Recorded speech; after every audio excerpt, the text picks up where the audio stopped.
കഴിഞ്ഞ കുറച്ച് വർഷങ്ങളായിട്ട് സ്ഥിരം ന്യൂസിൽ കാണാവുന്നൊരു സബ്ജക്റ്റാണ് fake news. 2016 Trump US election ജയിച്ചതിലും മ്യാൻമാറിലെ റോഹിംഗ്യ ക്രൈസിസിലും ഒക്കെ ഫേക്ക് ന്യൂസിന് വലിയൊരു പങ്കുണ്ട്. ഫേക്ക് ന്യൂസ് അങ്ങനെ ഒരു പുതിയ കാര്യമൊന്നുമല്ല. പണ്ട് കാലം തൊട്ടേ രാഷ്ട്രീയ താല്പര്യങ്ങൾക്ക് വേണ്ടി വ്യാജവാർത്തയും പ്രൊപ്പഗാൻഡയും യൂസ് ചെയ്തു വരുന്നുണ്ട്. പക്ഷേ ഇപ്പോൾ സ്മാർട്ട് ഫോൺസിൻ്റെയും സോഷ്യൽ മീഡിയയുടെയും വരവോടുകൂടി സിറ്റുവേഷൻ നല്ല മോശമായേക്കുവാണ്. ലക്ഷക്കണക്കിന് ആൾക്കാരെ ഇൻസ്റ്റൻ്റായിട്ട് ടാർഗറ്റ് ചെയ്യാനുള്ള ഓപ്ഷൻ സോഷ്യൽ മീഡിയ കൊടുക്കുന്നുണ്ട്. ഇതിനെ ഇവിടുത്തെ രാഷ്ട്രീയ പാർട്ടികൾ മാക്സിമം അഡ്വാൻറ്റേജ് എടുക്കുന്നുമുണ്ട്. ഈ വീഡിയോ ഞാൻ സംസാരിക്കാൻ പോകുന്നത് ഭാവിയിൽ ഫേക്ക് ന്യൂസിനെ ഇപ്പോഴത്തെ കാലം മോശമാക്കാൻ പോകുന്ന 2 പുതിയ ടെക്നോളജിയെ പറ്റിയാണ്. അപ്പോൾ നമുക്ക് വീഡിയോയിലേക്ക് കടക്കാം. ഞാൻ ആദ്യമായിട്ട് ഈ വീഡിയോ ഉണ്ടാക്കുന്നതിനെ പറ്റി ആലോചിക്കുന്നത് ഞാൻ മെമ്പറായിട്ടുള്ളൊരു വാട്സാപ്പ് ഗ്രൂപ്പിലെ മെസ്സേജ് കണ്ടപ്പോഴാണ്. ഞാൻ സ്ഥിരമായി കാണുന്ന ഒരു യൂട്യൂബ് ചാനലാണ് കോറിഡോർ. അവർ മെയിൻലി VFX യൂസ് ചെയ്ത് ഷോർട്ട് ഫിലിംസും യൂട്യൂബ് വീഡിയോസും ഒക്കെ ഉണ്ടാക്കുന്നൊരു ചാനലാണ്. അപ്പോൾ അതിൻ്റെ ഭാഗമായിട്ട് ഒരു റിയലിസ്റ്റിക് റോബോട്ട് വീഡിയോ അവർ ഇറക്കിയിട്ടുണ്ടായിരുന്നു. പക്ഷേ അത് വാട്സാപ്പ് ഗ്രൂപ്പിൽ ഷെയറായി വന്നത് പലസ്തീനിൽ ആർമി കില്ലർ റോബോട്ട്സിനെ ഇറക്കുന്നു എന്നതോ പറഞ്ഞായിരുന്നു. ഞാൻ അപ്പോൾ ആലോചിച്ചത് ഇത് എത്ര പേര് കണ്ട് വിശ്വസിച്ചിട്ടായിരിക്കണം ഇത് എൻ്റെ അടുത്ത് വരെ ഷെയറായി വന്നതെന്നാണ്. ഇതുപോലുള്ള മെസ്സേജസ് സ്ഥിരം നിങ്ങളും കാണുന്നുണ്ടാവും. 10 പേർക്ക് മെസ്സേജ് ഷെയർ ചെയ്താൽ നല്ലതുണ്ടാവുമെന്ന് മുതൽ ചൂടുവെള്ളം തൊണ്ടയെ കൊണ്ട കൊറോണ ബാക്ടീരിയ ചത്തുപോകുമെന്ന് പറയുന്ന മെസ്സേജസ് വരെ ഇതിൽ കാണാം. ഫേക്ക് ന്യൂസ് എസെൻഷ്യലി 3 തരമായിട്ടാണ് ഞാൻ കാണുന്നത്. ഒന്നാമത്തത് ഹ്യൂമറിനായിട്ട് ഉണ്ടാക്കുന്ന ഫേക്ക് ന്യൂസ്. ഇതിനൊരു നല്ല എക്സാമ്പിളാണ് ദ ഒണിയൻ എന്ന വെബ്സൈറ്റ്. അവർ കോമഡി ആയിട്ട് കംപ്ലീറ്റ്ലി ഫിക്ഷണൽ ആയിട്ടുള്ള ന്യൂസാണ് ഇടുന്നതെല്ലാം. ഇത് ഫേക്ക് ആണെന്ന് എല്ലാവർക്കും അറിയുകയും ചെയ്യാം. രണ്ടാമത്തത് തെറ്റിദ്ധാരണ കൊണ്ടോ ന്യൂസ് റിപ്പോർട്ട് ചെയ്യുന്ന ആളുടെ നെഗ്ലിജൻസ് കൊണ്ടോ തെറ്റായി റിപ്പോർട്ട് ചെയ്യുന്ന ന്യൂസാണ്. ഇതിനൊരു നല്ല എക്സാമ്പിളാണ് കുറച്ചു നാൾ മുമ്പ് യൂട്യൂബിൽ വൈറലായ ഒരു വീഡിയോ. ഈ വീഡിയോ വന്നപ്പോൾ ഹെഡ്ലൈൻസ് മുഴുവൻ പറഞ്ഞിരുന്നത് ധീരയായ യുവതി റോങ് സൈഡിൽ കയറി വന്ന KSRTCയെ തടഞ്ഞു നിർത്തിയെന്നൊക്കെയായിരുന്നു. പക്ഷേ പിന്നെ ആ ചേച്ചിയോട് ചോദിച്ചപ്പോഴാണ് അറിയുന്നത് പെട്ടെന്ന് ബസ് കയറി വരുന്ന കണ്ട് പേടിച്ച് ആൾ സ്റ്റക്കായി പോയതാണെന്ന്. വേറൊരു എക്സാമ്പിളാണ് പുതിയ 2000 നോട്ട് വന്നപ്പോൾ അതിൽ GPS ചിപ്പ് ഉണ്ടെന്നൊക്കെ ന്യൂസിൽ കാണിച്ചത്.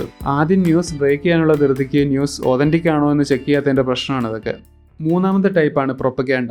ഇതാണ് ആൾക്കാരെ രാഷ്ട്രീയ മുതലെടുപ്പിന് വേണ്ടിയോ അല്ലാതെയോ മാനിപ്പുലേറ്റ് ചെയ്യാൻ വേണ്ടി അറിഞ്ഞുകൊണ്ടുണ്ടാക്കുന്ന ഫേക്ക് ന്യൂസ്.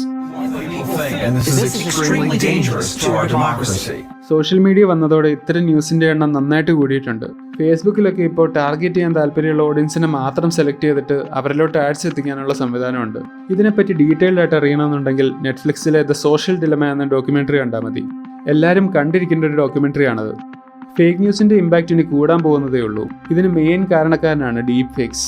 ഒരാളുടെ ഫോട്ടോസും മറ്റൊരാളുടെ വീഡിയോയും ഈ സോഫ്റ്റ്വെയറിലേക്ക് ഫീഡ് ചെയ്താൽ ആ വീഡിയോയിലുള്ള ആളുടെ ഫേസ് മാറ്റി ഫോട്ടോയിലുള്ള ആളുടെ ഫേസ് ആക്കാൻ ഈ സോഫ്റ്റ്വെയറിന് കഴിയും. ഫോട്ടോസിൻ്റെ എണ്ണം കൂടുന്നതനുസരിച്ച് കിട്ടുന്ന റിസൾട്ടിൻ്റെ ആക്യുറസിയും കൂടിക്കൊണ്ടിരിക്കും. നമ്മൾക്ക് ആർക്ക് വേണേലും കുറച്ച് പവർഫുൾ കമ്പ്യൂട്ടർ ഉണ്ടെങ്കിൽ വീട്ടിലിരുന്ന് ഇത്തരം വീഡിയോസ് ഉണ്ടാക്കാൻ സാധിക്കും. ഇപ്പോൾ തന്നെ ഇന്ത്യൻ പൊളിറ്റിക്സിൽ ഇത് ടെസ്റ്റ് ചെയ്ത് തുടങ്ങിയിട്ടുണ്ട്. ഈ സോഫ്റ്റ്വെയർ ഇറങ്ങിയിട്ട് ഇപ്പോൾ വെറും 3 വർഷമായിട്ടുള്ളൂ. ഇപ്പോൾ തന്നെ ഇത്ര ആക്യുറസി കിട്ടുന്നുണ്ടെങ്കിൽ ഒരു 5 വർഷം കഴിയുമ്പോൾ എന്തായിരിക്കും സ്ഥിതിയെന്ന് നമുക്ക് ആലോചിക്കാവുന്നതേ ഉള്ളൂ. ഇപ്പോൾ ആണെങ്കിൽ ഡീഫേക്ക് അല്ലാതെ ഡിസ്നിയും അവരുടെ സ്വന്തം ഫേഷ്യൽ റീപ്ലേസ്മെന്റ് സോഫ്റ്റ്വെയർ ഡെവലപ്പ് ചെയ്യുന്നുണ്ട്. അത് ഡീഫേക്കിനെക്കാട്ടിലും ആക്യുറേറ്റ് ആണെന്നാണ് പറയുന്നത്. ഡീഫേക്സിനെ പറ്റി അറിയാത്തൊരു കൂട്ടം ആൾക്കാരിലേക്ക് ഫേക്കായിട്ടൊരു വീഡിയോ ഉണ്ടാക്കി കാണിച്ചാൽ ഉണ്ടാകാവുന്ന ഡേഞ്ചർ എന്തായിരിക്കുമെന്ന് നമുക്ക് ചിന്തിക്കാവുന്നതേ ഉള്ളൂ.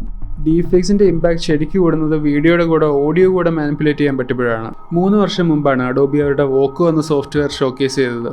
ഫോട്ടോഷോപ്പ് ഫോർ ഓഡിയോ എന്നാണ് അന്ന് അവർ ഈ സോഫ്റ്റ്വെയറിനെ പറ്റി പറഞ്ഞത്.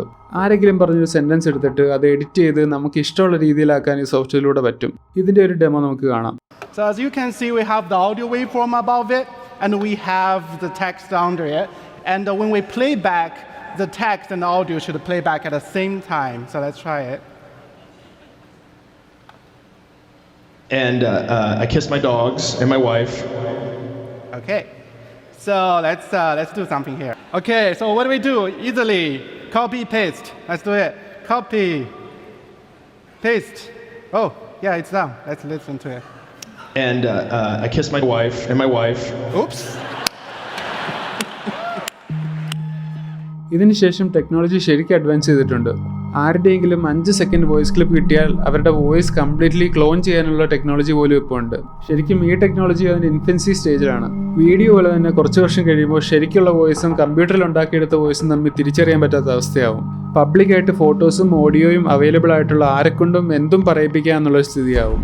ഇനി ഇതിനൊക്കെ എന്താണ് ഒരു സൊല്യൂഷൻ എന്ന് നോക്കാം. ആർട്ടിഫിഷ്യലായിട്ടുണ്ടാക്കുന്ന വീഡിയോസ് നമുക്ക് തിരിച്ചറിയാൻ സാധിക്കില്ലെങ്കിലും കമ്പ്യൂട്ടറിന് സാധിക്കുമെന്നാണ് പ്രതീക്ഷ. ഫേക്ക് വീഡിയോസ് ഉണ്ടാക്കാനുള്ള സോഫ്റ്റ്വെയർസ് വരുമ്പോൾ അത് തിരിച്ചറിയാനുള്ള സോഫ്റ്റ്വെയർസും വരും. ഓൾറെഡി മൈക്രോസോഫ്റ്റ് ഒക്കെ ഇതിനു വേണ്ടിയിട്ടുള്ള സോഫ്റ്റ്വെയർസ് ഡെവലപ്പ് ചെയ്ത് തുടങ്ങിയിട്ടുണ്ട്. എങ്കിലും ഇനി അങ്ങോട്ട് എല്ലാ ന്യൂസിനെയും സംശയത്തോടെ കാണാൻ പഠിക്കണം. ഈ വീഡിയോ നിങ്ങൾക്ക് ഇഷ്ടപ്പെട്ടെന്ന് പ്രതീക്ഷിക്കുന്നു. ഇനി അടുത്ത വീഡിയോ അപ്ലോഡ് ചെയ്യുമ്പോൾ കാണാം.